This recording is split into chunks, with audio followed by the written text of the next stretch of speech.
बिस्मिल्लाहिर्रहमानिर्रहीम। This is a class for logic and critical thinking. पिछले lectures में जो है हमने कैटेगोरिकल साइलोजिज्म को डिस्कस किया और कैटेगोरिकल साइलोजिज्म के करेक्टरिस्टिक्स या उसके एट्रीब्यूट्स पढ़े। दैट इज़ उसका स्टैंडर्ड फॉर्म क्या होता है, मूड क्या होता है, फिगर क्या होता है। फिर उस मूड और फिगर के ऊपर जो है हमने देखा कि वेदर कैटेगोरिकल साइलोजिज्म जो है वो वैलिड हैं कि इनवैलिड हैं। फिर उसके बाद हमने कुछ रूल्स पढ़े और उस रूल्स के बेस पे भी हमने देखा कि कैटेगोरिकल साइलोजिज्म की वैलिडिटी जो है वो किस तरीके से डिटरमिन की जाती है। नेक्स्ट जो है वो कैटेगोरिकल साइलोजिज्म में कुछ ऐसे स्टेटमेंट्स होते हैं जहाँ पे मतलब आप कुछ स्टेटमेंट देते हैं लेकिन वहाँ पे आप या तो प्रेमिस को एक्सप्लिसिटली बयान नहीं करते या कंक्लूजन को एक्सप्लिसिटली बयान जो है वो नहीं करते। ठीक, आप इम्प्लाई करते हैं, आप समझते हैं कि आगे जो सामने बैठा बंदा है या जो पढ़ने वाला है या जो देखने वाला है वो समझ गया है कि मैं क्या कहने वाला हूँ। सही। सो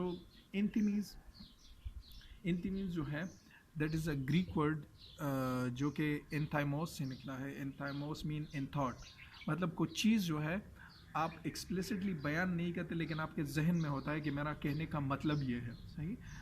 वो चीज़ आप एक्सप्लिसिटली बयान नहीं करते लेकिन that is in your mind and you suppose that कि आपके सामने जो बैठा बंदा है या जो पढ़ने वाला है आपके आर्गूमेंट को आप समझते हैं कि वो जो वो कहते हैं ना कि शायद कि उतर जाए तेरे दिल में मेरी बात। सही।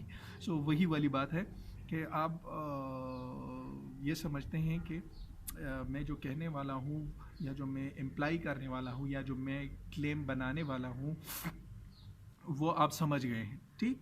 सो an argument with missing premise or conclusion, वो किस्म के आर्गूमेंट जहाँ पे या कंक्लूजन या प्रेमिस जो है वो मिसिंग होता है उसको हम एंथीमीज कहते हैं। ठीक।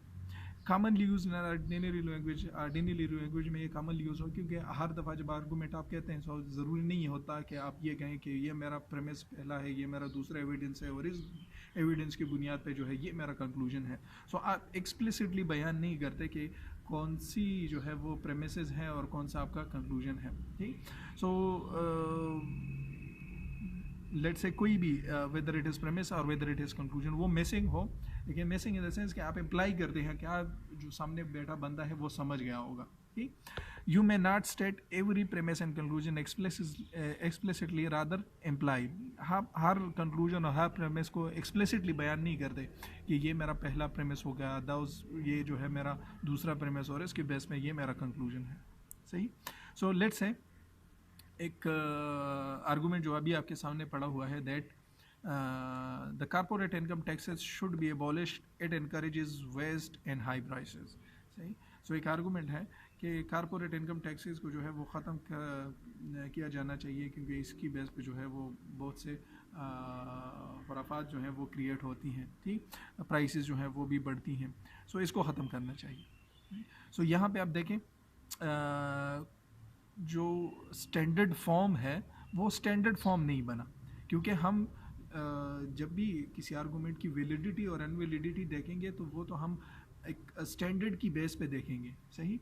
मतलब एक स्टैंडर्ड होगा या तो वो टेबल्स होंगे, उस टेबल्स की बेस पे जो है हम डिसाइड करेंगे। सो उस टेबल में भी स्टैंडर्ड होना इसलिए लाजमी है कि आप डिसाइड करेंगे कि whether it is an A statement, whether it is an O statement, यहाँ पे प्रेडिकेट कहाँ पे है, सब्जेक्ट कहाँ पे है। सही। सो एक स्टैंडर्ड होगा। या अगर आप 5 रूल्स के थ्रू भी डिटरमिन करते हैं सो उसके लिए भी मतलब मिडल टर्म कहाँ पे है, उसका डिस्ट्रीब्यूशन हुई है कि नहीं हुई, 2 नेगेटिव प्रेमिसेस नॉट अलाउड, ये और वो। सही। सो कहने का मकसद कि आर्गूमेंट का सबसे पहले तो स्टैंडर्ड फॉर्म में होना लाजमी होना चाहिए, तभी आप डिटरमिन करेंगे। सो यहाँ पे स्टैंडर्ड फॉर्म ये आर्गूमेंट जो है एक्सप्लिसिटली स्टैंडर्ड फॉर्म में नहीं है लाभ, लेकिन आप इम्प्लाई कर सकते हैं कि हाँ इसका कहने का मकसद ये है। सही। सो यहाँ पे मेरे भी कहने का मकसद कि इस किस्म के आर्गूमेंट्स को अगर आप सॉर्ट आउट करना चाहते हैं, उसकी वैलिडिटी देखना चाहते हैं, सो क्या करना होगा, सबसे पहले आपने to solve such kind of an argument in order to decide whether it is valid or unvalid, आपने सबसे पहले देखना होगा that what is missing, क्या चीज़ मिसिंग है। Is it as a premise और it is a conclusion, conclusion missing है या प्रेमिस मिसिंग है। ठीक। सो इस सवाल को हल करने के लिए इसका जवाब क्या है कि always start with the conclusion.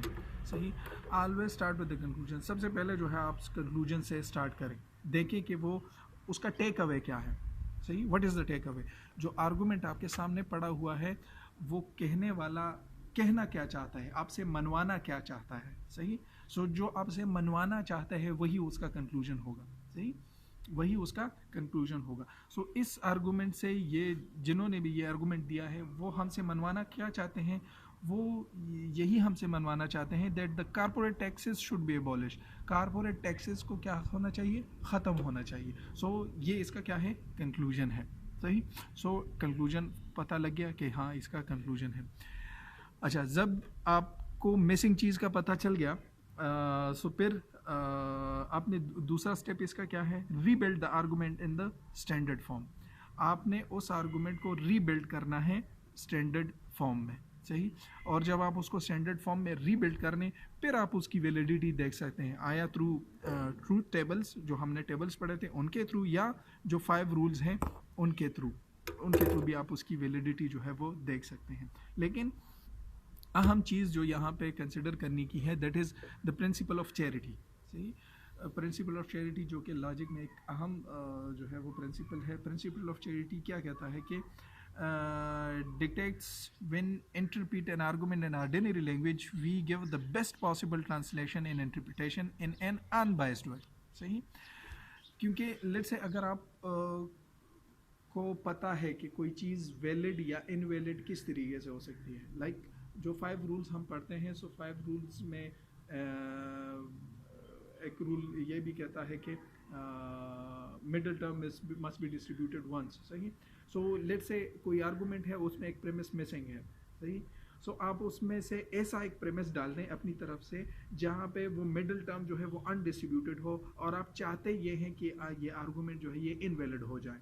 सही, मतलब आप खुद से इस तरीके से उसको इंटरप्रेट करें या उसको जो है एनालाइज करें कि आप जो है उस आर्गूमेंट को गलत साबित करने की कोशिश करें। सही, सो आपने जो है आपका तरीका जो है ये नहीं होना चाहिए। आपने लॉजिक हम पढ़ ही इसीलिए रहे हैं कि हम रेशनल हों, हम अपने डिसीजंस में, हम अपने आर्गूमेंट्स में, हम अपने बातों में जो है जनरल लाइफ के वहाँ पर रेशनल हो, हम बायस ना हो। सही, हम बायस ना हो। सो यहाँ पे भी प्रिंसिपल ऑफ चैरिटी का मतलब यही है कि आपने चीज़ों को जब इंतमीम्स आपके सामने पड़ी हुई हो, आप उसकी वैलिडिटी जानना चाहते हैं। सही, सो जो कि चीज़ मिसिंग है, सो वो मिसिंग चीज़ इस तरीके से आपने प्लग इन करनी है कि उससे वो आर्गूमेंट डिस्टॉर्ट ना हो, वो ख़राब ना हो। आपने बेस्ट पॉसिबल सही तरीके से उसको जो है इंटरप्रीट करना है, और वो मिसिंग चीज़ जो है वो सही तरीके से डालनी है, उसको गलत तरीके से जो है प्लग इन नहीं करना कि उससे वो आर्गूमेंट डिस्टॉर्ट हो जाए। ठीक, सो लेट्स से वही एग्जांपल जो अभी हमने देखा, that corporate taxes should be abolished, it encourages waste and high prices. सही, सो अब यहाँ पे जो है ना एक्सप्लिसिटली कंक्लूजन के बारे में कहा गया है कि ये हमारा कंक्लूजन है। ठीक, ना एक्सप्लिसिटली जो है वो प्रेमिसेस मेंशन है। सो इसको सॉल्व आउट करने का, जिस तरह पहले मैंने कहा, आपने जो है ख़ुद से पूछना है कि इस आर्गूमेंट का टेक अवे क्या है। सही, ये हमसे मनवाना क्या चाहते हैं। सो अगेन अगर आप इस आर्गूमेंट को देखें, सो ये हमसे ये मनवाना चाहते हैं that corporate income taxes should be abolished. सही, या इन सिंपल फॉर्म या इन स्टैंडर्ड फॉर्म हम ये कह सकते हैं दैट ऑल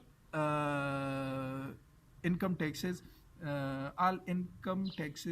इनकम टैक्सेस थे क्या, कारपोरेट टैक्सेस थे, चलिए, all corporate income taxes should B abolish. तमाम इनकम कारपोरेट टैक्सेस जो है उसको एबॉलिश करना चाहिए। ठीक, सो ये आपको पता चल गया कि ये कंक्लूजन है। सो सबसे पहले हम इस कंक्लूजन को लिख लेंगे। सही, कि ये हमारा कंक्लूजन है। नॉर्मली स्टैंडर्ड फॉर्म में हम कंक्लूजन जो है वो लाइन के नीचे या 3 डॉट्स लिखते हैं और कंक्लूजन डिटरमिन करते हैं। सो यहाँ पे हम लिख लेंगे कि ये हमारा कंक्लूजन है। और कंक्लूजन क्या है स्टैंडर्ड फॉर्म में? Conclusion that all corporate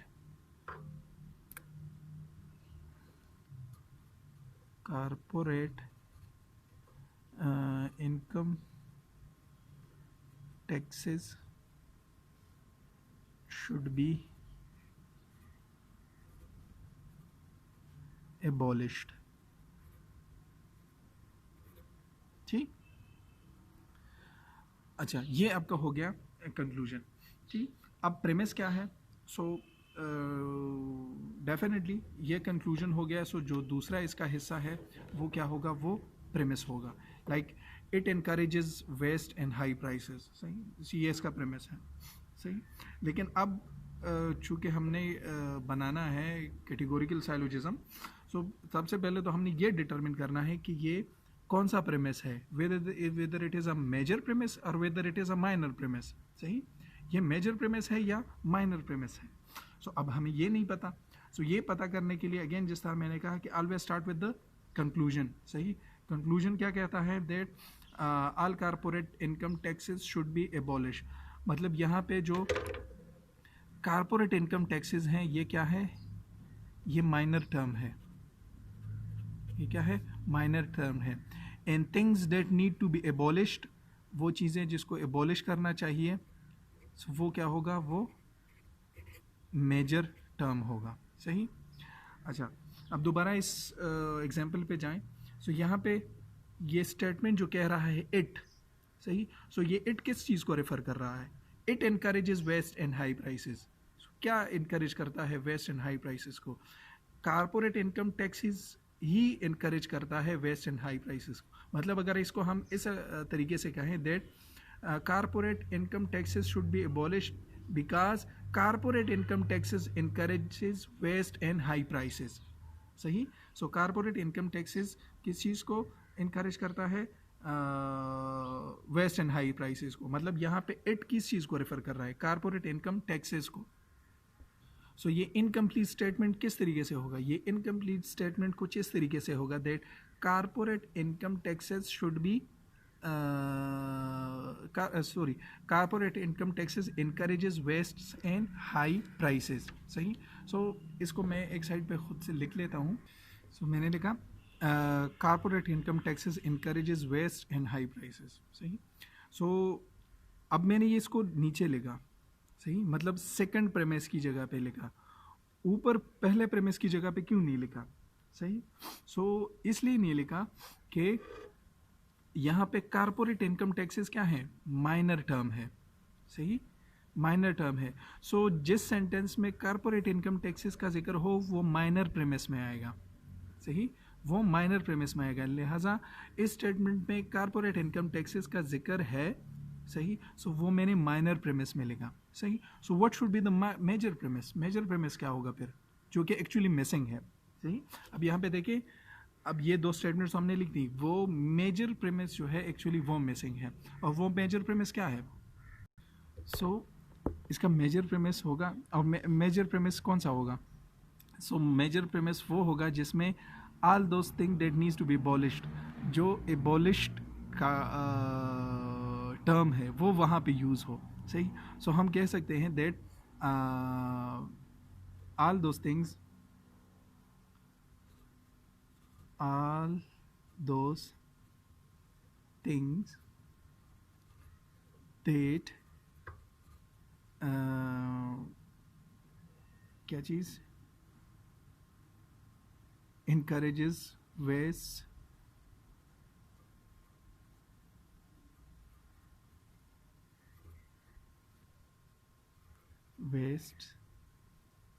and high prices should be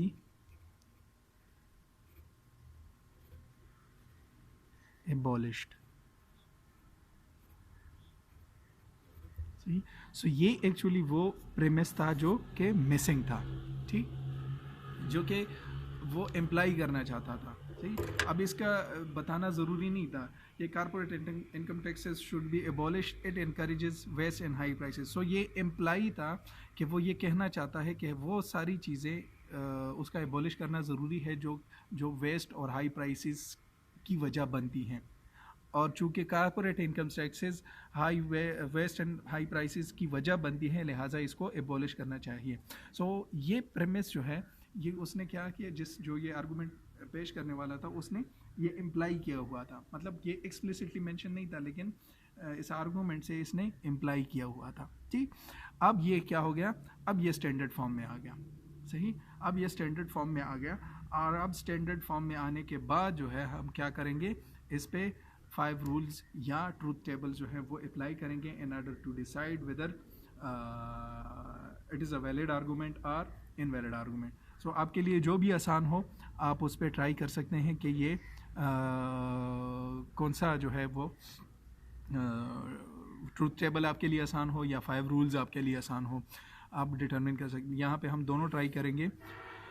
अच्छा, दोनों किस तरीके से ट्राई करेंगे कि लेट से ये कौन सा स्टेटमेंट है, ये ए स्टेटमेंट है, दूसरा कौन सा स्टेटमेंट है, ये भी ए स्टेटमेंट है, और तीसरा कौन सा स्टेटमेंट है, ये भी ए स्टेटमेंट है।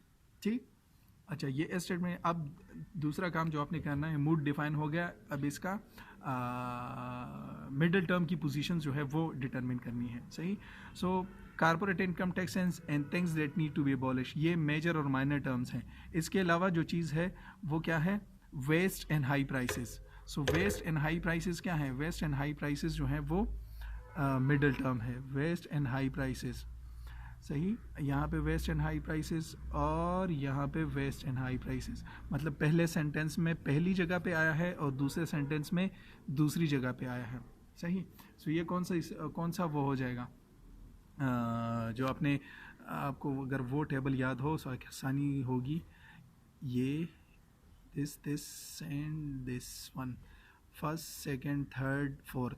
सो जब पहले से स्टेटमेंट में पहली जगह पे और दूसरे स्टेटमेंट में दूसरी जगह पे वो यूज़ हो, सो वो कौन सा स्टेटमेंट होगा, वो first statement. So this is triple A one, triple A one. So triple A one आप टेबल में देखें, ये आ गया टेबल। सो फर्स्ट फिगर में ट्रिपल ए बिल्कुल मौजूद है। सो ये क्या होगा, ये कंडीशनली वैलिड हो जाएगा, सॉरी अनकंडीशनली वैलिड। सही, ट्रिपल ए वन, सो हम लिख देंगे दिट इज़ अनकंडीशनली वैलिड। ठीक, अब 5 रूल्स जल्दी जल्दी अप्लाई करें, वेदर देखें कि ये आर्गूमेंट वैलिड है कि नहीं वैलिड।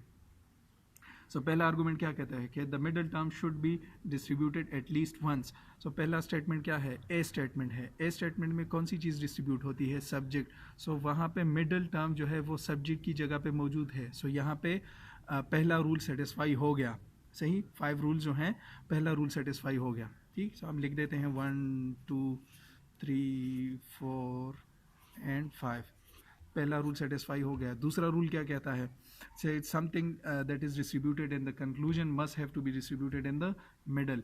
सो यहाँ पे क्या चीज़ डिस्ट्रीब्यूटेड है, आल कारपोरेट इनकम टैक्सेस, ये ए स्टेटमेंट है, यहाँ पे सब्जेक्ट डिस्ट्रीब्यूटेड है, मतलब आर कारपोरेट टैक्सेस जो है वो डिस्ट्रीब्यूटेड है। सो इसका डिस्ट्रीब्यूट होना भी लाजमी है किसी एक प्रेमिस में। सो अगेन ये कहाँ पे यूज़ हुआ है, सेकंड स्टेटमेंट में यूज़ हुआ है। सो सेकंड स्टेटमेंट अगेन ए स्टेटमेंट है, और ए स्टेटमेंट में सब्जेक्ट क्या होता है, वो डिस्ट्रीब्यूटेड होता है। सो लिहाजा जो चीज़ कंक्लूजन में डिस्ट्रीब्यूटेड है वो प्रेमिस में भी डिस्ट्रीब्यूट हो गई, लिहाजा दूसरा आर्गूमेंट भी सेटिस्फाई हो गया। तीसरा आर्गूमेंट क्या कहता है, तीसरा रूल क्या कहता है। सो तीसरा रूल कहता है कि 2 negative premises are not allowed. So इसमें 2 प्रेमिसेस, बिल्कुल नेगेटिव प्रेमिस कोई भी नहीं है। सो ये हो गया। चौथा रूल कहता है कि negative premise must lead to a negative conclusion. So इसमें तो सिरे से नेगेटिव है ही नहीं, लिहाजा ये भी हो गया। और फिफ्थ कहता है कि आप 2 यूनिवर्सल स्टेटमेंट से पार्टिकुलर स्टेटमेंट पे नहीं जा सकते। सो हम पार्टिकुलर स्टेटमेंट पे नहीं गए, हम गए भी यूनिवर्सल पे हैं। सो ये भी सेटिस्फाई हो गया, लिहाजा 5 रूल्स के थ्रू भी ये क्या है, ये अनकंडीशनली वैलिड है। ठीक, अच्छा ये मतलब आसान फ़िलहाल तो नहीं लग रहा होगा, लेकिन जब प्रैक्टिस आप करें 1-2 स्टेटमेंट्स पे, सो आपको जो है ये प्रैक्टिस करने से वेदर आप ट्रूथ टेबल यूज़ करें या 5 रूल्स यूज़ करें, क्वाइट ईजी होगा। सो यहाँ तक अगेन मैं ये रिकमेंड करूँगा कि आप एक्सरसाइजेस को करें और उस पर प्रैक्टिस करें इन ऑर्डर टू डिसाइड कि उसकी वैलिडिटी है या नहीं है। सो ये टॉपिक यहाँ तक हो गया। इसके मुतालिक अगर क्वेश्चन हो तो आप पूछ सकते हैं। Thank you.